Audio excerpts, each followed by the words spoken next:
Well guys, welcome back to the shop. I'm Chris with M7 Metalworks, and we're going to continue the 1963 Oliver 550 reassembly today. This will be day 2. I think I'll start by putting the fenders on, and then we might move to the running boards. So let's get started. If you're new to this channel, don't forget to hit that like button. If you enjoy the video, hit the subscribe button if you want to do that. And feel free to comment questions. If you got some suggestions, that's great. I've got some hardware here today. This is new hardware. I purchased just a bunch of stainless steel bolts and nuts and some washers. And I didn't have to do that. The bolts that I had were fine, but I like the idea of stainless on these just because, again, they're going to get a lot of weather. So let's get started. I'm just using a rubber mat here just to protect things a little bit. And I will try to talk a little bit loud today because it's raining outside. And it hits on this metal roof and can be really difficult to hear. So I'll try my best to be loud for you.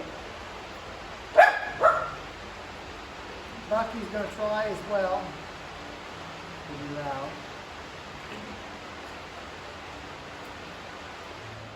Something I didn't realize about these fenders is I believe the fenders are exactly the same. So you can put the right one on the left side and the left one on the right side, I believe. I could be wrong on that, but they appear to be exactly the same to me when I was looking at it to determine which one to put on. So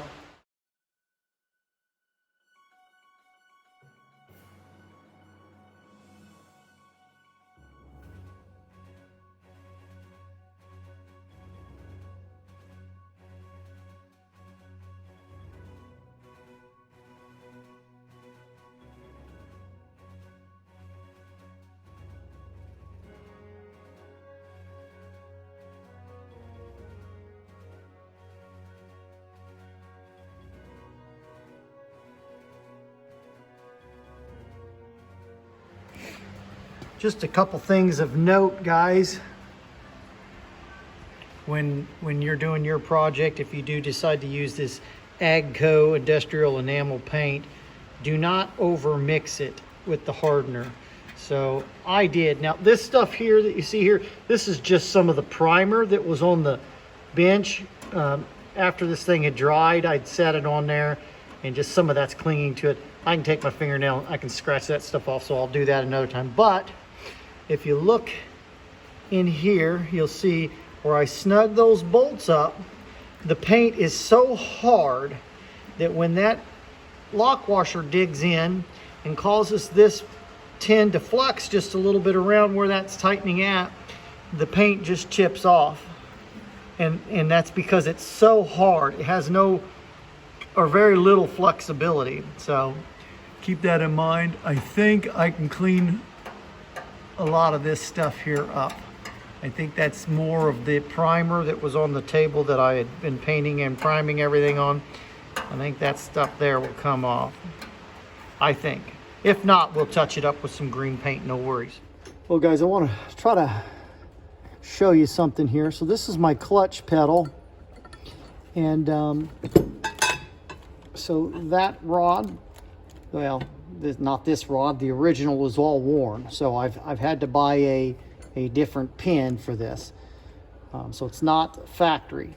So that pin needs to be this size to go in this, but then it shrinks down when it goes into, this is the rod that activates the safety switch on the clutch. So this would slide onto the end of this pin, and of course we'd put a washer and a cotter pin in there. But the problem is the pin's too big for this. So it would normally, on the original, it necks down right here where this would slip over it, and we'd put a little clip on there. So what I want to show you is that I've marked this where it goes through on the other side. So now I'm just going to take this over to the the 2x72 grinder, and I'm going to just grind that down a little bit, just nice and slow, just until that rod slips over onto that. That's all I need to do. Just neck it down a little bit. I'm not going to show that on camera, but I'll show you the end result, just because it's just watching me sit there and turn this on a grinder. No big deal. All right, guys, so I went ahead and narrowed this pin just where it goes through, so it's got the diameter that it needs to for this, and then for this pin here, or for this rod here, remember this is my safety switch rod, so now that slips on. Give you a good look, and then of course I'll put the washer and a cotter pin in there and we'll be good to go. I think we've got everything we need. Goes on there like that. Yeah, nothing to it once you get that part done, but I am a little long here, so I think I'm going to lose some of this metal on here, so I'll be right back. Almost there. Just need to go forward with that pin a little. Okay, I think we got her. So now I've got a washer here that's already been modified a bit to fit in here nicely and not do a lot of rotating. All right, got our cotter pin in. Oh, I see what just fell. I had the washer for this just stuck on there like that. So yeah, not a worry.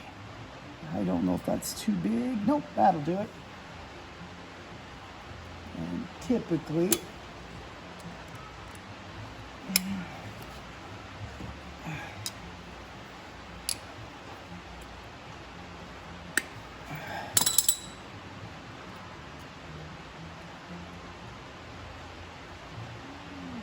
we go.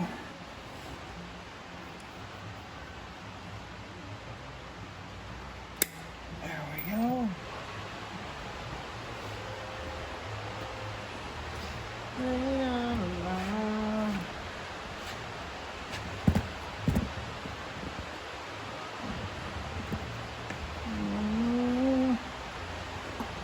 All right, let's get it. And just so everybody's aware, in doing this, I'm not 100% sure I've got it all figured out on how this goes back together. I'm using a washer that wasn't used before, just because it gives me a larger surface area when you're putting pressure on this sheet metal. And my paint, like I said, is very brittle, so I do need to be somewhat careful. I'm using the lock washer as well, though I don't think it's necessary. Probably ought to eliminate it.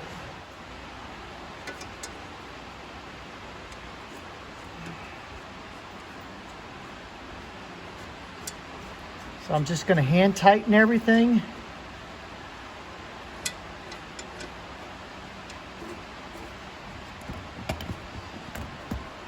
I believe the next thing that goes on is I believe this goes on like this and supports that plate out here.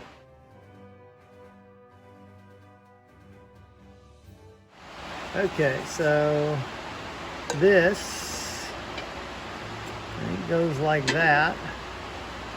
And you can see, so these line up good, but you can see this bracket right here.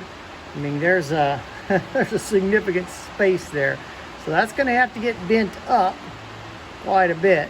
Let's get some bolts in there and some bolts, bolt here. I know they probably didn't have a flat washer like that from the factory, but we're going to do it using combination of grade 5 and grade 8, just because the hardware store I go to, they have an odd selection sometimes, and for whatever reason, they don't always have grade 5 washers. Let me cinch these up, and I'll do that off camera. No sense in boring you.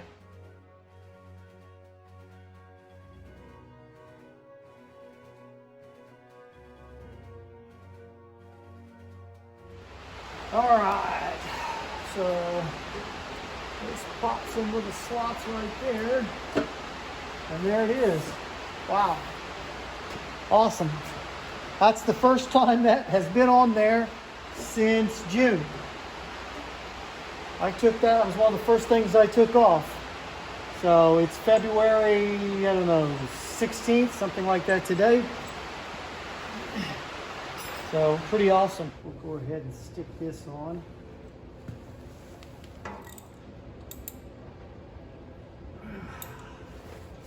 All right. That feels real nice. Nuts and bolts I'm gonna have to touch up. Just different areas that, you know, when you put these things back together, you just can't hardly avoid chip and paint. Just so you know, I did replace the spring inside here, and it doesn't have to be the exact same spring. I got something that looked to be about what it needed to be lengthwise, and it had a decent compression, so it's got a little more, it'll have a little more compression now than it did initially. Just slide that in. It's got a grease fitting on the back, by the way. So once we get everything put together, we'll grease everything up. And it's got a washer here and a cotter pin. All right, guys, so a couple things that I want to kind of show and correct from previous video, or from earlier in this video actually, but also you could see it in some of my paint videos. This piece here was broken. Now I can't believe that I actually primed and painted a broken piece, but I really did. And I don't know how it got past me, but in the process of putting everything back together, I had these two pieces. It was broken here and here. So there was two pieces. This was in two pieces. And so I thought, when I put them together, I thought, good grief, this is a broken piece. They just looked like funny pieces to me. I didn't know what they were too. I couldn't remember. And I don't remember when I took it apart thinking that was broken. But my guess is that this was bolted to here, and this piece here was still bolted to the platform, so I didn't recognize it as not being connected. So anyways, I went ahead and because this was already primed and painted previously, I had to sandblast this. So I really quickly sandblasted it yesterday, and then I bought some Agco Oliver Green paint. It is just a shade different than what we've got, but I've seen that on some of my other paint that I got from Agco, so not that big a deal, just a little shade difference. So now I've got it welded back together and repainted, so I think what I'll do here is I'll put that in place. Now, this right here may need to be bent because I'm not so sure that that's the right angle once that thing's on there. I may have to really bend that thing back in. And if that's the case, not a big deal. I think we can do that pretty easily, but you can see where I've welded it on the back side here. Let's see if I can get that. You can see where I've welded backside and on the front. And I welded on the front as well, but I ground it down, you know, so. All right, so let's go ahead and put this in. Now, I've also got some grade 5 bolts in this case that we're going to use on this. I am going to use the originals right here. They won't show, at least they won't be easily seen. Before I start putting cotter pins and everything else in this, I'm going to put the step on here, and let's see how that fits. Now let's put these in.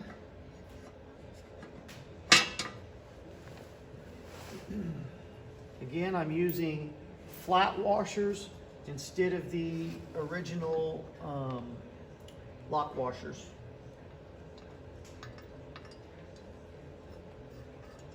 And the reason for that, again, is just to give me more surface area to bite onto with these bolts.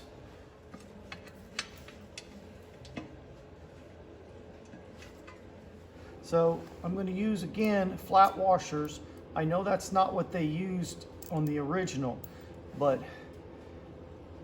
it'll put more surface area on these, and I don't want just the head of the bolt sticking on there. You really do want, and maybe they did use it on it and mine just didn't have it on it. That, all I know is mine didn't have it on there. So I'm going to use that, and then I will use another flat washer on the backside with a nut. And it probably would be a good idea to use nylon nuts as well, nylon threaded nuts, just so that they wouldn't back out as easy. So, all right.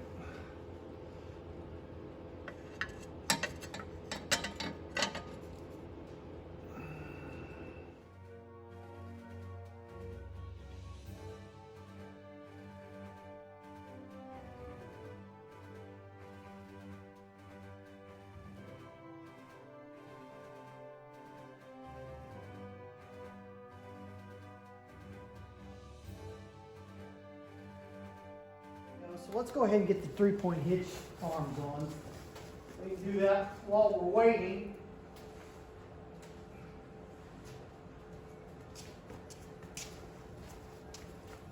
All right.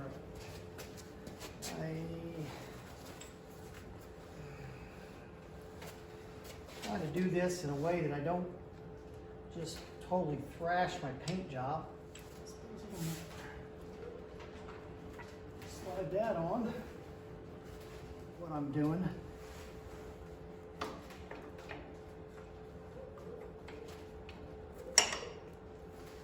Okay. Flip that thing around.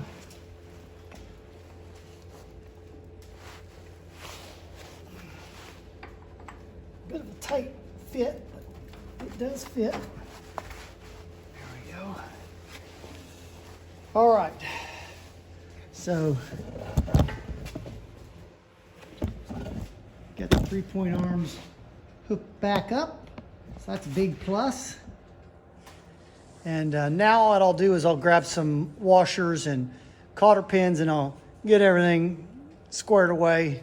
Put those washers on there and bend those cotter pins. I won't bother recording that. I'm sure you all can figure that out on your own. Let's go ahead and put the battery tray.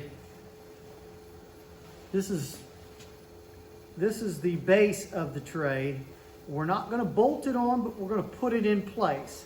I still have to be able to lift this up and put the electrical harness under and that type of thing. So there's a little bit of stuff that we can't do just because of that.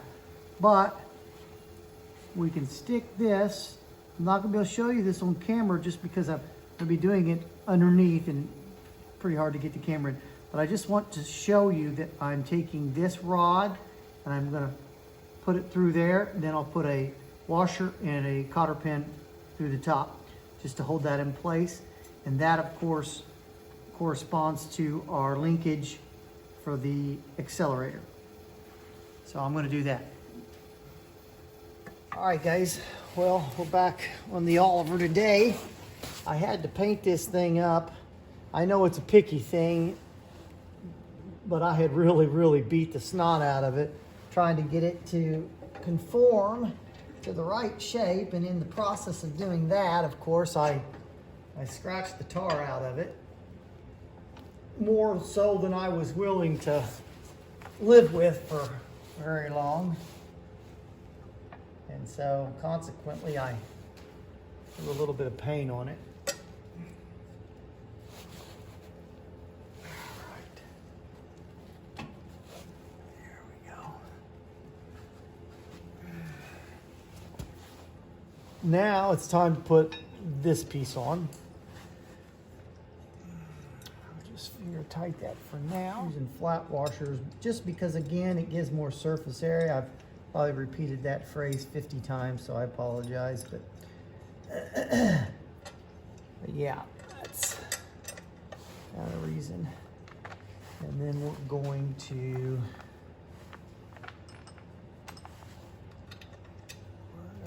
that. And I'm not using one on this because this is thicker, a little bit thicker steel. And I don't think it's quite necessary on this because that steel can kind of take it. It's not going to deform like that sheet metal will. If I remember on this particular thing, all these top bolts were a rounded bolt with a slot in it for a screwdriver. I've changed it to hex head nuts, obviously, and bolts. If you haven't figured it out, 100% originality is not what I'm going for here. I'm going for mechanically sound and, you know, trying to rust proof this thing or rust prevent this thing. And so that's the main reason. I do like things to function correctly. Now I'm going to go off camera here, and I think I'm going to get find myself a different washer for this, and that way I can move on and not have to come back to that. This is taken care of now. That's good and solid. All of this is nice and solid the way it's supposed to be. So I'll do that and then figure out what we're going to do next. So I'm finding, guys, that I'm forgetting little things like this. So, you know, these are my wheel bolts for the front and the rear. And, you know, it's a lot of little things like this and these right here. You know, this is my switch. I've just got my light switch. I've just got this taped off. My little plugs, these are new plugs. I went and bought those. My other ones were kind of rusty, but lots of little things like that. Things like these lines right here, they were really, really filthy. Now what I did is I took just a little small sandblaster, and I've sandblasted those. Same with the other side. I'll show you that. So I've sandblasted those. There's still some discoloration in them. They got a coppery color, but they also have a kind of a silvery look to them. So I don't know if they were chromed copper or copper coated steel lines. I don't really know. But even the brackets that hold these. Yeah, so these are another item that I didn't get. So I went ahead and blasted them just real quick with the little, like, baby blaster, I call it, little one. These are the brackets that hold the lines, which I'm getting ready to paint. And the only reason I'm painting these, if you look there, well, let me get it to focus here. So they look like copper. So, but the only reason I'm painting them is just for protection, just to give them a little bit of corrosion protection. So we'll just spray those real quick. I've just got them hanging on this little clothing thingy. So let's do that now. So at this time, I think we're going to go ahead and put the wheels on. I'm going to do my best to not scuff things up too badly when I do it. I'm going to put you guys in time lapse so that it's just a little bit quicker for you. And that way I can get these rims and tires out of my way and get them up on the tractor, get these jacks and screw jacks out from beneath it, and so that the thing's sitting on its own feet. I've gotten, I think, most of the things that I need to be able to get to in this area where the wheels will be. So I think we're going to be okay as far as putting the wheels on. I don't think they're going to get in the way of anything. So.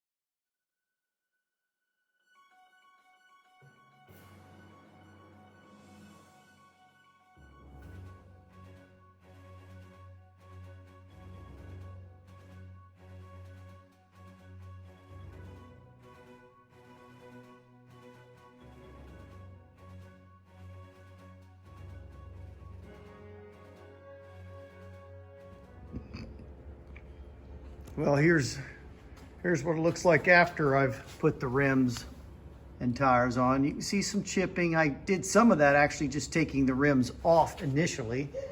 This the paint that I've used is good paint, I think, but it is hard as glass because I increased the amount of hardener that I put in. And if you just drop, I think right here, yeah, there we go.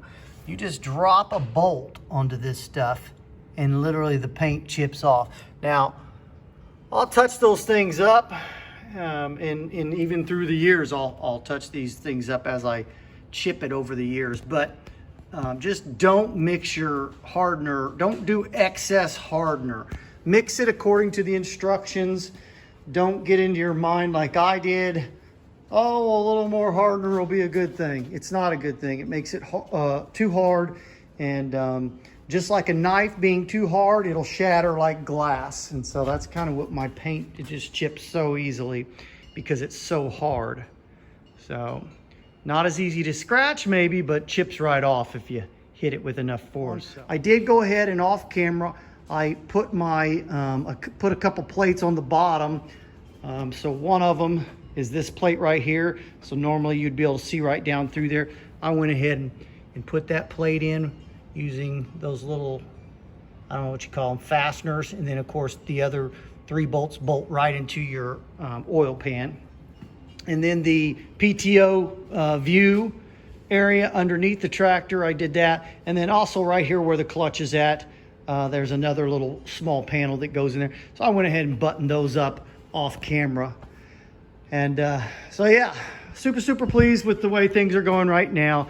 It's going to get more complex with the steering and all of that. And right now I've painted all these items. Let me just show you real quick. This will probably be near the end of this video. So these are all the power steering lines.